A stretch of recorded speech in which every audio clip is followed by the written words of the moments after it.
right.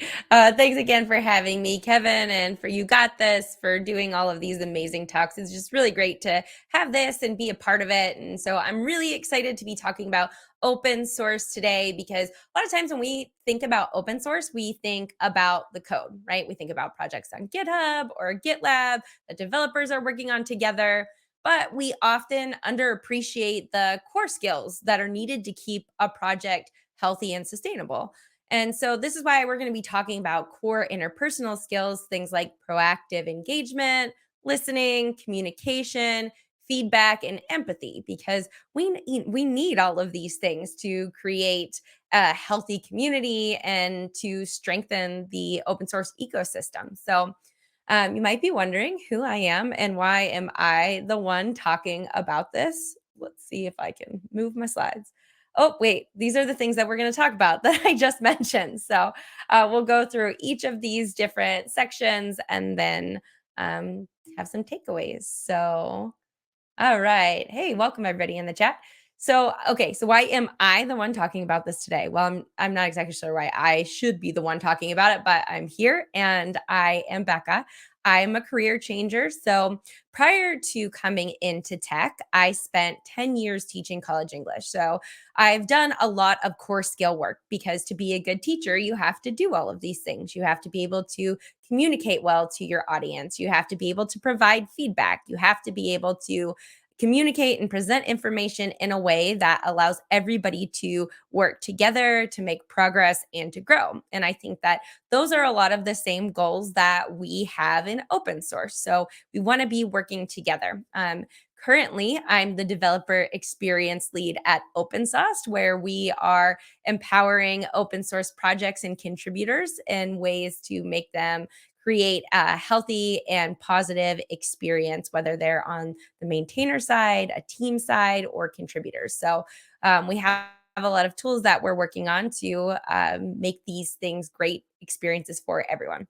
I'm also a community creator. So I created the virtual coffee community where we work to provide meaningful opportunities for learning, leadership, and impact for developers and people in tech at all stages. So this is all to say, in addition to that, I'm a mom of four. I do a lot of communicating to many different audiences. And so I work really hard on kind of deliberately thinking about the things that allow us to be successful in each of those different spaces, because I think that there's a lot of overlap. So it's not just restricted to open source, but it's in all of the parts of what we're doing. So, when we talk about the benefits of good core skills, I know that there might be some people out there saying, but open source is about the software. But I think that there are some things that we should just mention why it's good to think about practicing core skills when contributing to open source. And so, what this does is it allows for enhanced collaboration and project cohesion. So, what does that mean? It means that we're able to work together and that everything kind of seamlessly works together. So, as contributors and maintainers and people contributing to open source, we can work together to create a project that makes sense and it works well together. So, I kind of like to think about this from the perspective of an English teacher a little bit. So imagine you are reading a novel that's been written by 12 different people. Rather than it being very disjointed and feeling kind of clunky when you move from one author of the section to the next, it all flows seamlessly together. And that's the kind of thing that we want with our software. We want it to be able to flow seamlessly. And if we're working together, we have to think about the ways that we do that. It's going to be different than writing, but you have things in place that allow you to create a code narrative, if you will, a code novel that works well together and it makes sense for anybody else who's coming in to contribute after you. When you're utilizing your core skills, this also creates a supportive and inclusive community because you are being respectful to other people, you're being kind, you're being supportive, and that becomes a welcoming space for people. So I know there's a lot of talk about lurkers in community, people who aren't going into the community and being active. And I know that I'm usually one of those people. I like to sit back and I like to see, how do people treat each other? How do they communicate with each other? And if we can see that there's a lot of positivity, there's a lot of supportive aspects of that community, then we're more likely to join. This also leads to the development of high quality software. And it does that because we're able to work together and to have honest conversations about things. It can be really hard to have an honest conversation if you don't feel psychologically safe in that environment. We feel psychologically safe when we find a supportive place that does where the people who are contributing are utilizing those core skills. And lastly, it encourages sustained engagement and reduces contributor burnout. And this for me is a big one because I think that I've been on that side of things before. And we want to see people who are coming back to contribute, who are invested in the project, because that helps us to grow as a project and it helps them to grow as a contributor. But we also want to make sure that we're able to have those conversations where we know that we're not over asking of our contributors. So, when we practice these good core skills, what happens is we're better at working effectively and efficiently as a team. And I think that where this all starts is with proactive engagement. Okay, so this might seem a little bit like the odd one on the list here, but when we're talking about proactive engagement, we're talking about being considerate of other people's time. We're talking about empowering ourselves to be learners first, asking questions second, and respecting the work that others have done before us. So, this creates an experience where we can support the most number of people. Okay, so let's get a little bit more practical. What does that all mean exactly? So, that means that you should have a full and complete understanding of the contributing expectations. So, maintainers likely have already shared this information with you. For contributors, it usually starts with a README. So, the README usually has references to the contributing guide and the code of conduct. So, those are not optional reading. You should think about this as required reading if you want to be a good contributor. And think of the README as kind of like a course syllabus or a map of the repository in the project. It lets you know what's going on. It might give you some insight into why the project exists, how to get it started, and all of the things that you need to know. So, after you've started, then you're likely going to need to know how to contribute to the project. Because every project has its own guidelines, it's important to read the contributing.md file that most open source repositories have. It's kind of a convention of open source development. So, this is where you learn the paths of communication, things like your expectations, and how to support the project. So, it's giving you more directions on how to have a clear line of communication and what the expectations are of you. And then lastly, the code of conduct is there to make sure that everyone feels safe. It is a necessary part of the project to make sure that contributors feel welcome and that projects can maintain a safe space for everyone who's there. So another way to be actively proactively engaged before contributing is to make sure that you're not repeating tasks that someone else has created. So, for example, let's say you find a bug in an open source project. You don't need to rush to Discord or to Slack and DM the maintainers. Okay, so the likely process is that you'll need to create an issue or a discussion first. And this goes back to that contributing guidelines. It's probably there how you should communicate this information to the maintainers. So if you're not sure or you don't remember, go back and look. But before you write that issue, before you write that discussion post, take some time to look through existing issues and discussions to make sure that you're not raising the same issue. Okay. And so, why are we doing this? How is this a core skill? Well, it's being respectful of the time of the triage team, the maintainers, and anybody else who's reviewing that as they sort through those issues. If you look through a lot of repositories and you go through the issues, if you are looking at the issues and you're like, wow, I'm overwhelmed, there's so many issues, I'm just going to create a new one without checking to see, you can bet that the maintainers and the triage team is probably also overwhelmed with the number of issues that they have. And so, what I would recommend is to start with leveraging the power of filtering and sorting through those issues to see if you can quickly narrow down whether or not that's happened. So, like, for example, if you have found a bug, you can go through and you can filter out all of the bug reports that are in the issue. So anything that's labeled bug, you'll be able to see there. And then you can kind of browse through there or do a little bit more searching to make sure that you're respecting the time of the maintainers and triage team. And so I think now is a good time to start thinking about what the next core skill is, because you're going to need this once you start the actual writing. So you've discovered the bug, no one's written about it yet, and now you're considering writing about it. What do you need to do? Well, the first thing that you need to do is you need to start with empathy. And it's important to remember that we're all humans behind open source. I know that we know this, but we have to repeat it over and over because sometimes it gets lost in our humanity gets lost because we can't see the other person's face or because we're not on the same team as that person. It's open source. So we have people collaborating all across the world with many different cultures and backgrounds and on different teams with different needs. And so sometimes that makes it a little bit challenging to maintain that empathy. You just see, here's a problem and it needs fixed. But what we should really see is there's a person who's going to have to field this problem and they're going to have to make decisions about how to make that fix.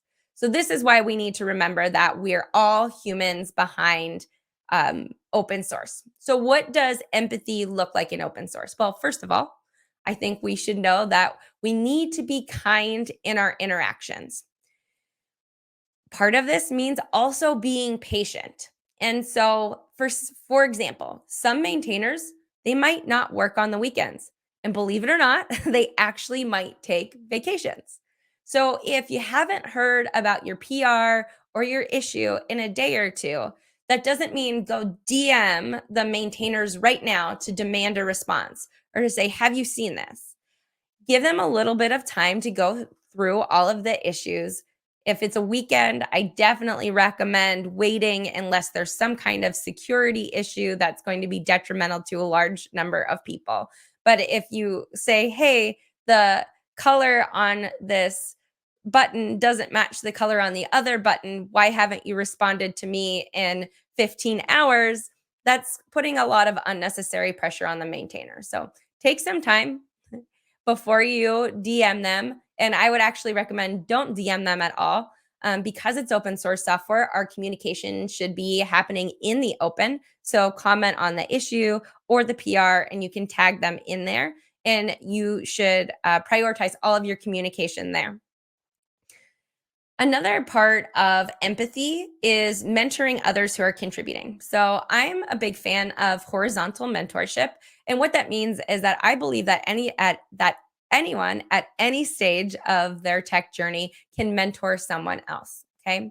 And so this doesn't have to be a one-on-one mentorship. You don't have to be meeting to talk about career goals. But what it could mean is providing empathetic guidance to a new contributor. Okay, so for example, someone new to contributing might submit a PR that has merge conflicts. And I don't know about you, but sometimes I get freaked out over merge conflicts. I see that things are not passing and there's red X's and what have I done wrong? And sometimes there's an inclination just to like burn the whole PR down and then restart it or just leave and hope that nobody ever noticed that you had the PR up to begin with. So we don't want to do that. We want to empower people to be able to continue to contribute. So, in a scenario like that, what you can do is you can help walk them through the steps of how to resolve the merge conflict or even send them resources to help. Or if you notice that somebody has done something, so for example, in our open source repositories, we have a GitHub action that runs. If somebody writes .take on an issue, it will automatically assign them that issue. Now, some contributors haven't read the contributing guidelines. And what they'll do is they'll put a comment on the issue that says, can I please be assigned this issue? And so maybe one of our other contributors comes in and they say, hey, if you look at the contributing guidelines, it will give you more information on how to self-assign this issue. Okay, so this is what I'm talking about in terms of like being an empathetic mentor in open source. It could just be providing guidance to other people who are there. And then also, again, helps to alleviate some of that pressure on maintainers who have to always be involved in communication. The next thing that I think is really, really important is handling conflict sensitively. Okay. So if there's a disagreement, You don't want to assign blame. Okay, we're all at different stages of understanding. And again, we come from different locations and cultures and time zones. And a lot of times things will get lost in translation. We all have different perspectives of the world. And because we're talking asynchronously, it can be a real challenge. And so sometimes it's important, and I know I have to do this myself. I need to remind myself that, okay, this is asynchronous communication. I read it this way, but maybe that's not how they're saying it. So, what I need to do is I need to come to this conversation with an open mind. And if you're coming to a conversation with an open mind, that definitely doesn't mean I'm coming to this conversation believing that my opinion is right now. Okay? So it should be I hold an opinion. That person holds an opinion. How can we discuss this so we can understand each other's perspectives? So it's really important. I'm going to say this one more time. Don't come to the conversation with the mindset that you are right and the other person is wrong. Come to the conversation with the mindset of we're going to work together to communicate so we can understand each other. Because what you're doing, if you don't do that, you're not building bridges, okay? You're building walls, and we don't want that. When we prioritize empathy, it just becomes so much easier for us to bring that to our communication. And this is really key to a healthy open source environment. So I was recently talking to a job seeker about open source. They said they really wanted to work on an issue in this open source repository, but they tried to get the project up and running, and then the directions weren't really clear where they should go from there or what needed to be done. And I said, "Hey, like that's a perfect opportunity to showcase your communication skills. If you're confused or you have a problem, the chances are you're not the only person that is confused or has that problem. So if that issue is repeated or if that maintainer is writing many different issues, it can be helpful to provide them some clear communication on the questions that you have. Otherwise, that issue might stand there and never be taken, or someone goes to contribute, it's not clear, they do their best, and they're asked to redo the work, or the issue is closed altogether. So I would say just remember, if you're confused, someone else out there is confused as well. So ask some questions. This is a really great opportunity to show your communication skills. Okay. And this is how you can do it. And do it well. First of all, you want to be concise. Maintainers often only have a little bit of time to spare. So you want to get to the point with your question or your feedback and provide only the necessary details. So they don't need the whole story of everything that's happened and how you did all of the things. They only need what is necessary. Um, Along with that, you should be specific. So if you're running into a problem, please give the specific steps that you're using to get to that problem. And as part of this, you're going to clearly outline what you've tried. Okay, so did you try and run the I start over. Did you try to run the program? That's the first one. That's really important. And I see a lot of contributions sometimes that get rejected because the contributor didn't take the time to run the program to begin with. They didn't take the time to check their work. Okay. So that's really important that you get started in that way and you follow that contributing guideline.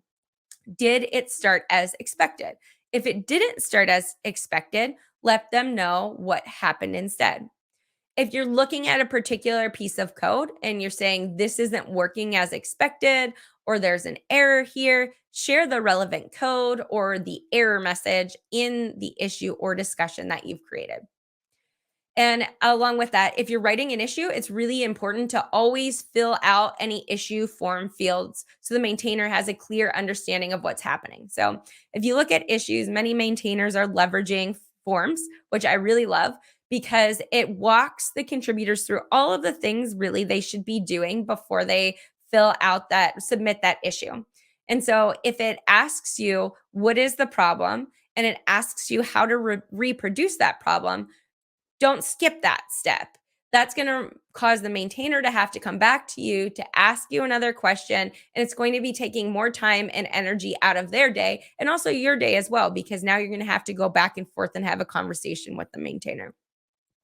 Along with that, adding screenshots or short videos can really help the maintainer to understand the problem. So especially when we're talking about communication and sometimes communication is hard, we're using technology. And one of the great things about it is sometimes we're able to use it to showcase the problem that we're talking about in a much clearer way than we could do if we were writing it out. And I know sometimes if I'm looking through issues, I go through it and I'm like, okay, there's a screenshot. I don't even have to read it. I know exactly what they're pointing to here.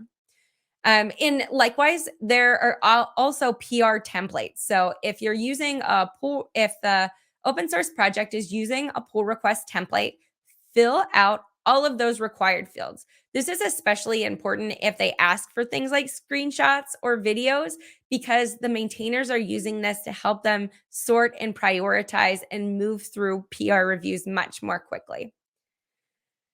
And this is, I think, probably just an important little note, but you might not understand why those fields are there, but it doesn't matter whether or not you understand why it's there. You should still be you should still be following the directions. Okay.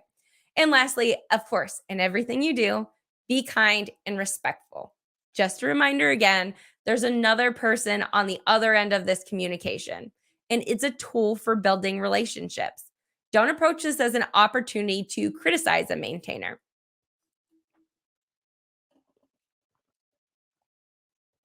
So, I was talking to an open source maintainer recently, and they're quietly looking for a new job.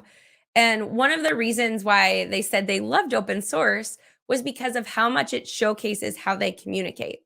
So anyone they interview with can see the time and attention and care the maintainer puts into their responses. And it's the same thing for contributors. You have a record of how you treat other people. So if you treat other people poorly in open source, it's out there for everyone to see. So it's important that we remember that when you contribute, this is showcasing your skills and how you communicate. It shows how you look at issues, whether that's your approach to helping other people, to rating them, to creating PRs, or to answering questions in the community. There are a lot of different ways to communicate. So you don't have to be focused on communicating only about the code. It could be through supporting the other contributors as well. I need to stop reading the chat while I'm speaking. Sorry, I'm distracting myself. Um, let's see. Although I can answer a question now, how would you help people balance being concise and being polite? Some people think being polite means being very verbose. I think that that's a really valid point. So one of the things I think that even acknowledging someone in their work is a really good place to start. So you might say, if you're responding to another community member, like, "Hey, thanks for writing the issue. But I recommend going and looking at the contributing guide so you know how to approach being assigned the issue," or something like that. I also think that there's something to be said for using the person's name in communication. It provides a personalization that lends itself to being polite.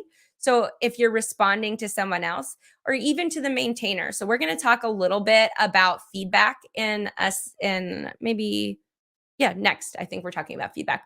Um, but thanking someone, a simple thank you doesn't take that long. Thank you. And then whoever's name that you're talking about, thank you, Kevin, for your response. And then asking questions. Being impolite maybe is a little bit easier example. Don't swear at the maintainers. Don't call them names. Be kind in your responses. Never refer to anybody negatively, right? A lot of people put hard work into things. And so we should recognize that they have worked hard, even if it doesn't match our expectations. Yeah, Chrissy put in the chat, how would I feel if someone spoke to me in this way? I think that that differs for a lot of people, but sometimes that could be a really great place to start. Sorry, just trying to catch up on these questions. Um, So I would say the other thing would be I recommend that people, before you post something, whether that's an issue, a discussion, comment, or a PR, go back and read through what you're writing about, because sometimes we get it wrong the first time, right? And I certainly have gotten things wrong the first time and the second time and the third time. So, especially if I know that I'm really frustrated with somebody or something, I will give myself a little bit of time. Sometimes that means giving an entire day or two and then going back and rewriting my response. And taking out any type of loaded words or very descriptive words. And so, if you're also over describing something, what you might say, what might be helpful is like, how can I create a list of bullet points? And then here's my last tip on this. Put it into Chat GPT and say, can you tell me how to write this in a more polite way? Or how can I simplify this response? It doesn't mean that you have to copy and paste what it says there, but sometimes, like if you need a gut check on that, then that's a good way to do it.